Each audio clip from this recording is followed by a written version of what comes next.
Customer కోసం mutton plate తీసుకొచ్చి బల్ల మీద పెట్టగానే కింద దాక్కున్న వ్యక్తి వెంటనే మటన్ ప్లేట్ తీసుకుని మళ్లీ బల్లను ముందులా చేసేస్తాడు.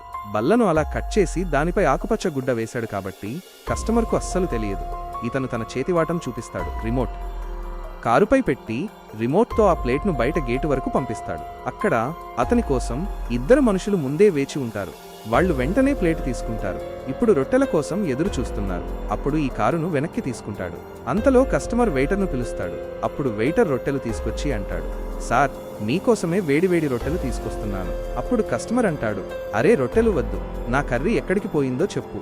అప్పుడు వెయిటర్ అంటాడు, ఇదిగోండి అని చూపిస్తే కస్టమర్కు షాక్ అవుతుంది.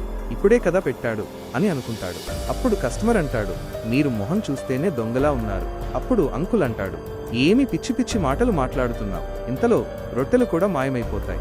అప్పుడు వెయిటర్ చూస్తాడు, అరే, రొట్టెలు కూడా మాయమయ్యాయి. అప్పుడు కస్టమర్ అంటాడు, ఇప్పుడు చెప్పు, ఇది నీ ముందే మాయమైంది, ఖచ్చితంగా ఇక్కడ దెయ్యాలున్నాయి. అప్పుడు ఏం జరిగిందో చూడటానికి ముందు బాబు, నన్ను చూసి విస్మరించకు, లేదంటే నీకు చెడు సమయం వస్తుంది. ఒక్కసారి హరహర మహాదేవ అని కామెంట్ చేసి వీడియోను లైక్ చేసి ఛానల్ను సబ్స్క్రైబ్ చేస్తే నీ ప్రతి కోరిక నెరవేరుతుంది. అప్పుడు ఇద్దరూ కలిసి ఆ కారును వెంబడిస్తారు. అప్పుడు తెలుస్తుంది ఆ వెయిటరే సామాన్లు మాయం చేస్తున్నాడని. అప్పుడు పట్టుకుని బాగా చితక్కొడతారు.